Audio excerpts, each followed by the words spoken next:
Recording हो रही sir.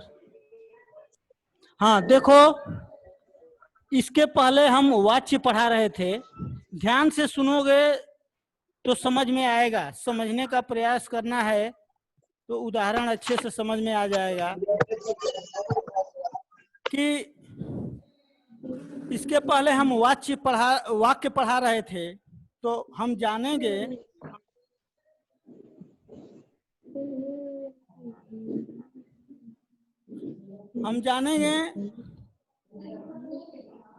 कि वाक्य को हमने कितने भागों में पढ़ा था। तो पहले तो पढ़ा था कि संरचना के आधार पर, संरचना के आधार पर, अच्छा, उसके बाद अर्थ के आधार पर, उसके बाद अर्थ के आधार पर, अर्थ के आधार पर हम 9th में पढ़ चुके हैं। संरचना के आधार पर अभी हम पढ़े हैं, जिसे वाक्य के रूप में, सरल वाक्य, किस किस रूप में पढ़े हैं इसको, सरल वाक्य के रूप में, सरल वाक्य, संयुक्त वाक्य के रूप में, संयुक्त वाक्य के रूप में, और तीसरा रूप पढ़े हैं मिश्र या मिश्रित वाक्य के रूप में, मिश्र या मिश्रित वाक्य के रूप में, मिश्र या मिश्रित वाक्य के रूप में हम पढ़ चुके हैं। अब हमको पढ़ना है वाच्य। तो ये संरचना के आधार पर 3 भेद हम पढ़ चुके हैं, सरल वाक्य, संयुक्त वाक्य, मिश्रित वाक्य।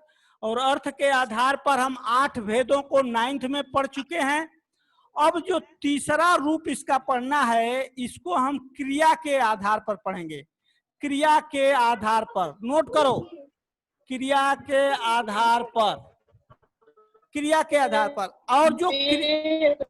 और जो क्रिया का आधार होता है वही वाच्य कहलाता है। वही क्या कहलाता है? वाच्य कहलाता है। अब समझ में आया? और वाच्य का मतलब होता है कथन। वाच्य माने कथन। आवाज सुनाई दे रही है?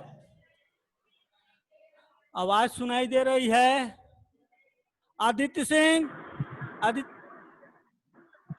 आवाज सुनाई दे रही है? Yes sir. सर आपका नेटवर्क स्लो चल रहा है, वीडियो साफ नहीं आ रहा। अल्पना, सर वीडियो साफ नहीं आ रहा।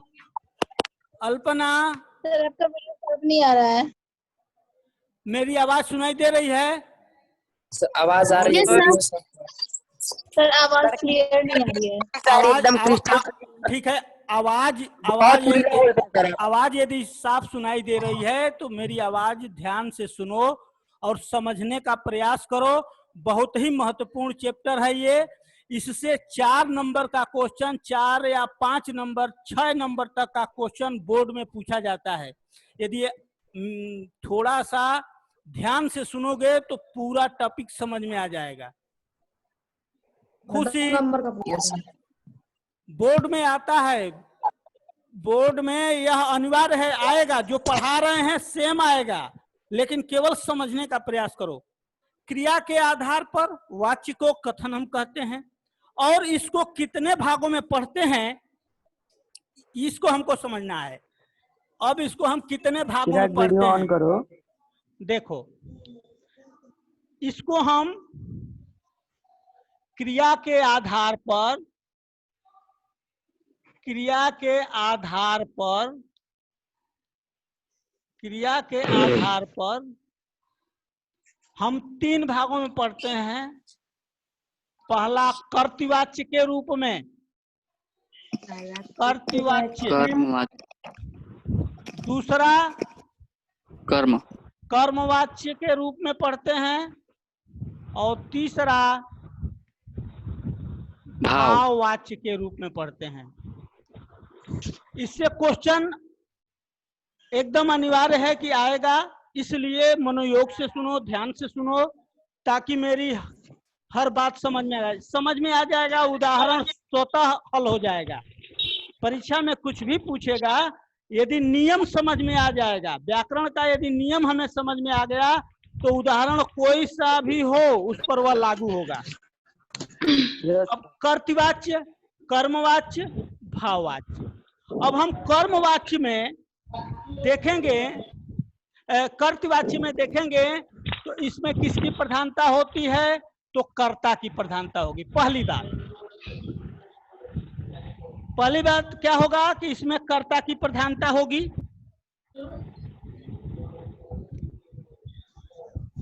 जिस वाक्य में कर्ता की प्रधानता हो, जिस वाक्य में यदि कर्ता की प्रधानता हो उसे हम क्या कहेंगे? कर्तवाच्य कहेंगे। कर्ता की प्रधानता होगी। पहली बात ध्यान से सुनो, किसकी प्रधानता होगी? कर्ता की प्रधानता होगी। दूसरा इसमें ध्यान देना है, दूसरा महत्वपूर्ण चीज कि क्रिया जो है, ये जो क्रिया है प्लस क्रिया किसके अनुसार होगी? क्रिया कर्ता के अनुसार होगी। किसके अनुसार होगी? कर्ता के अनुसार होगी। कर्ता के अनुसार होगी। और तीसरा बात इसमें महत्वपूर्ण ध्यान देना है कि यह अकर्मक भी होगा, यह वाक्य अकर्मक भी होगा, अकर्मक भी होगा और प्लस सकर्मक भी होगा। नोट कर लो, ये जो नियम बता रहे हैं तभी अभी उदाहरण देंगे तभी समझ में आएगा जो समझाने का प्रयास कर रहे हैं। पहले तो कर्ता क्रिया के अनुसार होगा। कर्ता किसके अनुसार होगा? क्रिया के अनुसार होगा। दूसरा ये अकर्मक भी होगा, सकर्मक भी होगा। तीसरा महत्वपूर्ण चीज कि यदि कर्ता के साथ ने विभक्ति का प्रयोग हो जाए तो समझना वहां कर्तवाच्य है। कौन सा वाच्य होगा? कर्तवाच्य होगा। ठीक, वहां कौन सा वाच्य होगा? कर्तवाच्य होगा। अब सुनाई देगा, तुम्हारा नेटवर्क खराब होगा तब न नहीं सुना। हम तो खुद तेज बोलते हैं। नेटवर्क खराब है। यस सर, सुनाई दे रहा है। Hello sir. रिपीट कर दीजिए सर वंस मोर। अभी उदाहरण देंगे तो समझना होगा। अभी ये नियम देख लो। कर्ता जी पहले तो गुरुजी। कर्तवाच्य में कर्ता की प्रधानता होगी, क्रिया कर्ता के अनुसार होगा, यह वाक्य अकर्मक M4 में होगा, 6x होगा, सकर्मक भी होगा। कर्ता के साथ ने विभक्ति का यदि प्रयोग हो जाए तो वह क्या हाफ ग्रिप होगा? सर। कर्तवाच्य होगा। पबजी मत खेलो उसमें। अब इसको हम देखो एक तरह और समझ लें। जायरो होगा। इसका उदाहरण देखो। सर एक मिनट सर एक मिनट सर, ये कौन बदतमीजी कर रहा है जी ऑनलाइन क्लास में? सब रिकॉर्ड, सबकी आवाज रिकॉर्ड की जा रही है। सबकी आवाज रिकॉर्ड हो रही है, उसकी चिंता मत बेटे। करो। एक बार क्लास से बाहर करने के बाद ना रिज्वाइन नहीं कर पाओगे क्लास को।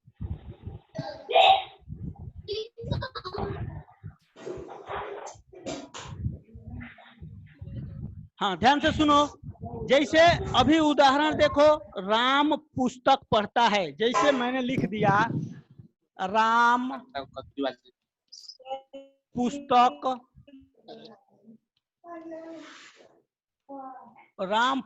पढ़ता है, तो लिख दिया गया राम पुस्तक पढ़ता है। अब यहाँ जो राम शब्द है ये क्या है? कर्ता है, एक वचन है और पुल्लिंग है। इतनी बात समझ में आ गई? पुस्तक कर्म है, पढ़ना इसका क्रिया है। क्रिया भी एक वचन है और पुल्लिंग है। क्रिया भी क्या है? एक वचन है और पुल्लिंग है। लेकिन यदि हम कर्ता को बदल दें, कर्ता के जगह हम क्या कर दें? सीता कर दें, तो क्रिया भी इसकी बदल जाएगी। क्रिया क्या होगी? बदल जाएगी। यानी यह क्रिया जो है कर्ता के अनुसार ही चलती है। क्रिया किसके अनुसार चलती है? किसके अनुसार चलती है? कर्ता के अनुसार ही चलती है। जैसे राम पुस्तक पढ़ता है तो सीता पुस्तक पढ़ती है। वे पुस्तक पढ़ते हैं, वे पुस्तक पढ़ते हैं, क्रिया भी बदल गई।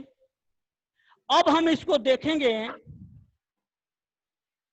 अकर्मक में कि मोर नाचता है। जैसे मैंने लिख दिया कि मोर नाचता है, मोर नाचता है। क्रिया किसके अनुरूप है? कर्ता के अनुरूप है। अकर्मक क्रिया का यह है उदाहरण। यह सकर्मक क्रिया था, यह अकर्मक क्रिया में मोर नाचता है, तो मोर के अनुसार क्या हो गया? किस पर निर्भर है क्रिया इसकी? कर्ता पर। अब यहां कर दें कि मोरनी शब्द यदि कर दें, कर्ता को मोरनी बना दें, तो क्रिया का रूप बदल जाएगा। मोरनी नाचती है। तो हमें यह पहचान कर लेना है, यदि किसी कर्ता के साथ, बहुत महत्वपूर्ण चीज ये जानना है, यदि किसी कर्ता के साथ ने विभक्ति का प्रयोग कर दिया जाए, किसका? ने विभक्ति का, तो कर्तृवाच्य में ही गिना जाएगा। जैसे राम ने पुस्तक पढ़ी। अब देखो, राम ने पुस्तक पढ़ी, ये ने विभक्ति है। भले ही ये पुस्तक कर्म है, लेकिन यदि कर्ता के साथ ने विभक्ति जोड़ दी जाए तो उसको हम कर्तृवाच्य में ही गिनते हैं। याद रहेगा इतना। ये 3 चीज जानना है। कर्ता जो है क्रिया के अनुसार जो है परिवर्तित, यानी क्या है? किसकी प्रधानता है इसमें? कर्ता की प्रधानता है। क्रिया वैसे ही चलेगी जैसा कर्ता होगा। कर्ता पुल्लिंग है, क्रिया पुल्लिंग होगी। कर्ता स्त्रीलिंग है, क्रिया स्त्रीलिंग होगी। इसमें दोनों तरफ के वाक्य आएंगे, सकर्मक भी आएंगे और अकर्मक भी आएंगे। सकर्मक और अकर्मक पढ़ा चुके हैं। सकर्मक और अकर्मक क्रिया को पहचानने के लिए पिछला मेरा वीडियो देखना, समझ में आ जाएगा। जिसमें अकर्मक का मतलब जिसमें कर्म न हो, और सकर्मक का मतलब जिसमें कर्म साथ साथ हो।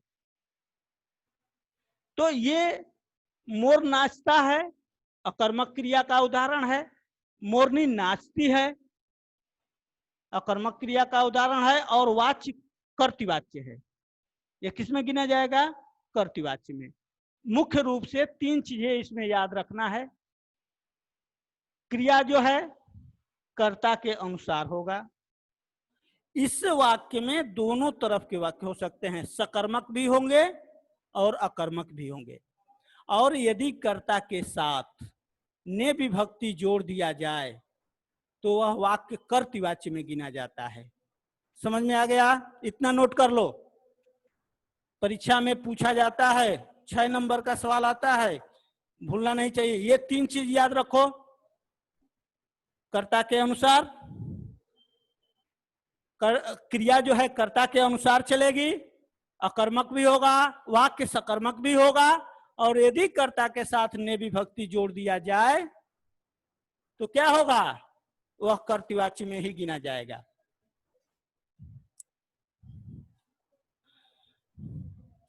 अब देखो,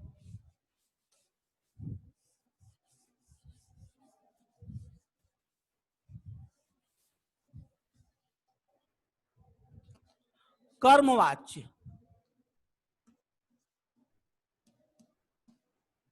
कर्मवाच्य में कर्तृवाच्य में कर्ता की प्रधानता थी, इसमें कर्म की प्रधानता होगी। नोट कर लो, किसकी प्रधानता होगी? प्रधानता कर्म की प्रधानता होगी। किसकी प्रधानता होगी? कर्म की प्रधानता होगी। यानी क्रिया जो है बदलेगा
पढ़ता है,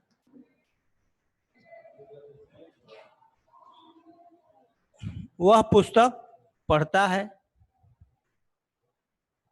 अब वह पुस्तक पढ़ता है, इसको हमको कर्मवाच्य में बदलना है, तो उसके द्वारा पुस्तक पढ़ी जाती है, उसके द्वारा पुस्तक पढ़ी जाती है। और इसमें कर्मवाच्य को पहचानने के लिए और महत्वपूर्ण 3 चीजें हमें जानना है। देखो क्या क्या जानना है। कर्मवाच्य को पहचानने के लिए 3 और महत्वपूर्ण चीजें ये जानना है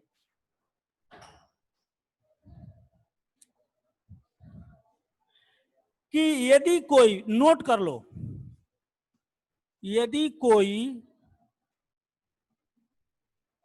कार्य अचानक घटित हो जाए,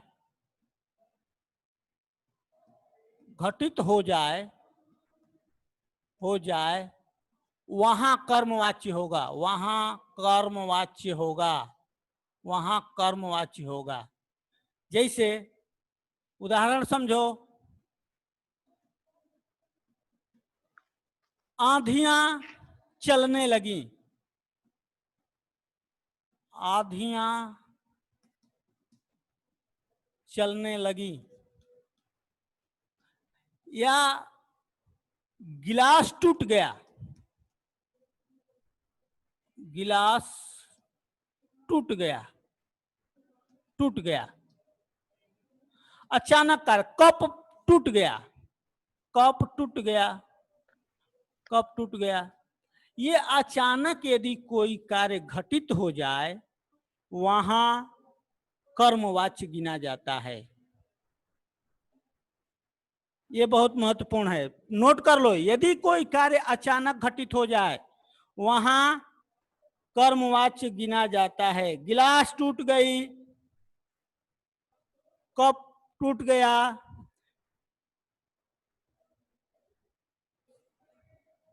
बिजली चली गई,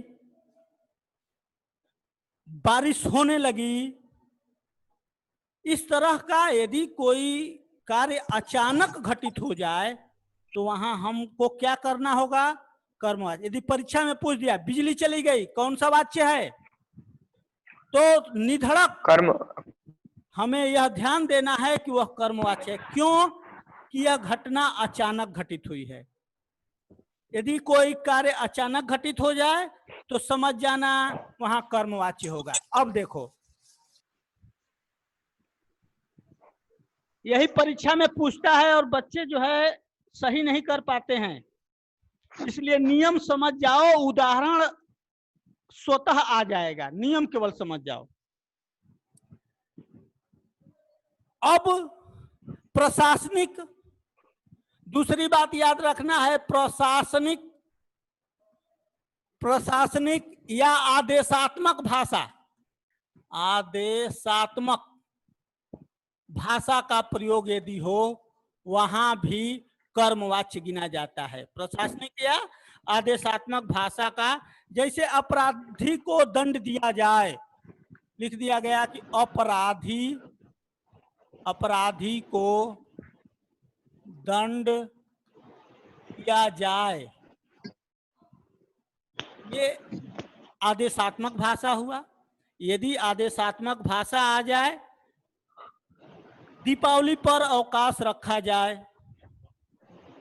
यदि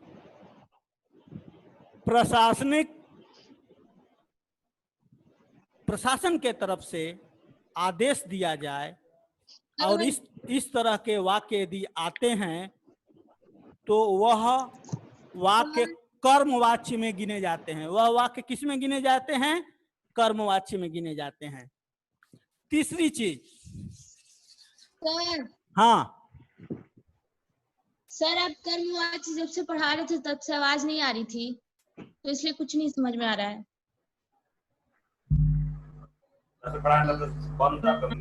दिए थे अपने आप को, कुछ समझ ही नहीं आया। सर आपका स्पीकर ऑफ कर दिया।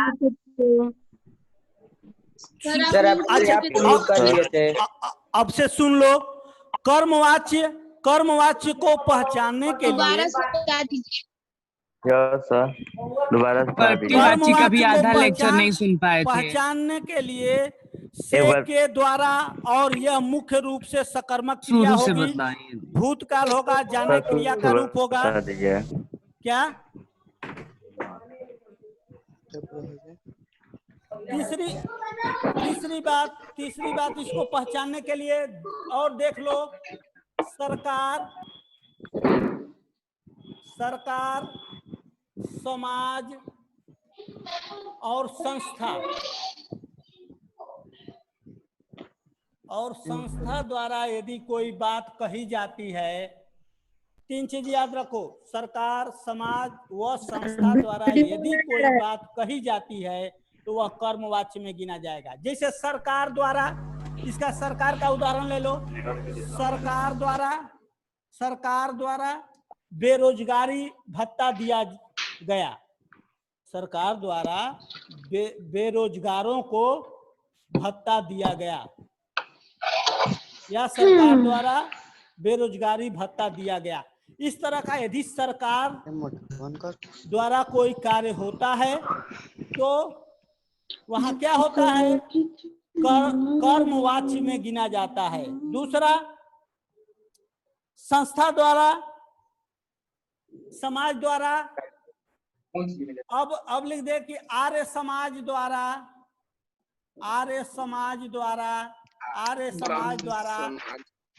सामूहिक विवाह का कार्यक्रम रखा गया।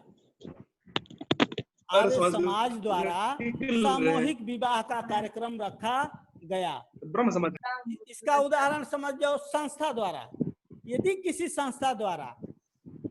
संस्था द्वारा, जैसे मैंने लिख दिया कि भारतीय क्रिकेट बोर्ड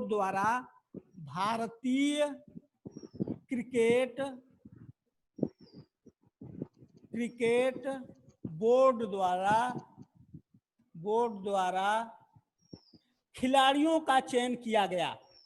यदि इस तरह के वाक्य आते हैं तो उसको हम कर्मवाच्य में गिनते हैं। किसके? एक तो आदेशात्मक भाषा हो, प्रशासनिक भाषा हो, या कोई कार्य अचानक घटित हो जाता हो, या तीसरा महत्वपूर्ण चीज, सरकार द्वारा, समाज द्वारा, यदि संस्था द्वारा कोई बात कही जाए वहां कर्मवाच्य गिना जाता है।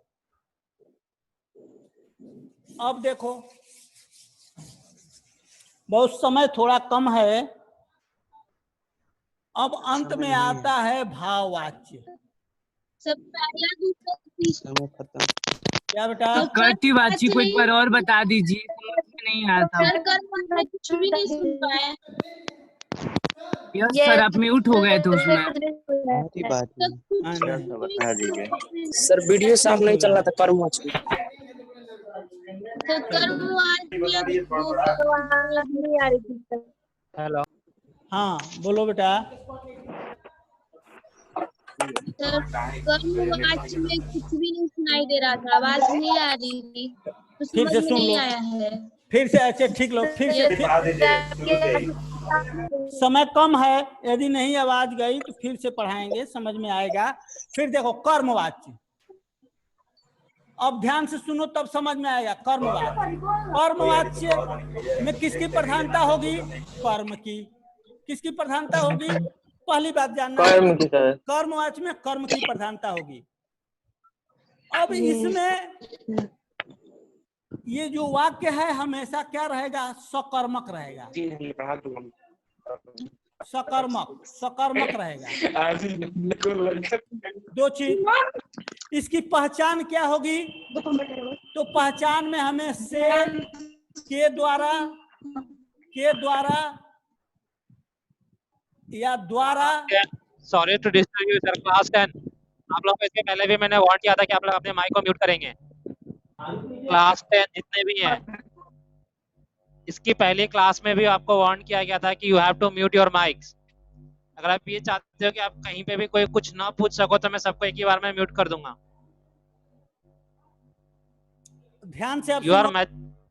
mature to handle your system. Excuse me, sir. से के द्वारा और द्वारा। सर म्यूट हो गए थे। हाँ तो ठीक है, इसको ध्यान से सुनो। से के द्वारा आ रही है, मैं भी बोलेंगे मॉनिटर ना। कर रहा हूँ। और द्वारा। वो नहीं, आप बहुत देर तक म्यूट थे, तो उतना देर में आप क्या पढ़ाए वो कुछ नहीं सुने हैं। अच्छा, आप बहुत ठीक है देर सर, तक वो म्यूट मैं बोल दूंगा, रिवाइज हो जाएगा सर, रिवाइज कर देंगे उसको जो है। ठीक है और सर। अभी जो पढ़ा रहे कंटिन्यू करो, उसके बाद कल दोबारा से क्लास में रिवीजन करा देंगे। ठीक है कल सर। बेटा फिर पढ़ाएंगे। So please mute your mic. कल फिर पढ़ाएंगे इसी चीज को। फिर से सुन लो, कर्मवाच्य में कर्म की प्रधानता होगी, वह वाक्य सकर्मक होगा। से के द्वारा और द्वारा के बाद ठीक कर्म आएगा। क्या आएगा? कर्म आएगा। कर्म आएगा। मुख्य क्रिया भूतकाल जाना क्रिया का रूप होगा और किसके अनुसार होगा? काल के अनुसार। काल के अनुसार होगा। जैसे यदि हम ये लिखते हैं, एक उदाहरण की कर्तवाचिका की राम ने पत्र लिखा। राम ने पत्र लिखा। अभी अभी हमने बताया कि यदि ने विभक्ति का कर्ता के साथ प्रयोग कर दिया जाए तो वह कैसा वाक्य होगा? कर्तवाच्य होगा। ठीक, कर्तवाच्य होगा। इसको हमको कर्मवाच्य में यदि बदलना होगा तो हम इसको कैसे बदलेंगे? अब देखो, ये राम हो गया, राम कर्ता हो गया। के द्वारा अब यहाँ क्या लगाएंगे कर्मवाच्य बदलने के लिए कि राम के द्वारा। अब क्या यहाँ कर्म है? पत्र। राम के द्वारा पत्र। अब लिखा। लिखा को देखेंगे कि यह क्रिया किस रूप में है। लिखा, राम ने पत्र लिखा, तो जिस रूप में क्रिया होगा उसी रूप में हमको कर्मवाच्य में बदलना होता है। राम के द्वारा पत्र लिखा गया। राम के द्वारा पत्र लिखा गया, ये कर्मवाच्य है और यह कर्तवाच्य है। ऐसे हम कर्तवाच्य से कर्मवाच्य में परिवर्तन, और इसकी पहचान है के द्वारा, द्वारा, और यह क्रिया, ये सकर्मक क्रिया होगी। मुख्य क्रिया जाना का रूप होगा और काल के अनुसार इसको हम परिवर्तित कर सकते हैं। खूब आसानी से इसको हम समझ सकते हैं। दूसरा, यदि राम पुस्तक पढ़ता है तो यदि वाक्य लिख दिया गया कि राम पुस्तक पढ़ता है, राम पुस्तक पढ़ता है, देखो राम पुस्तक पढ़ता है,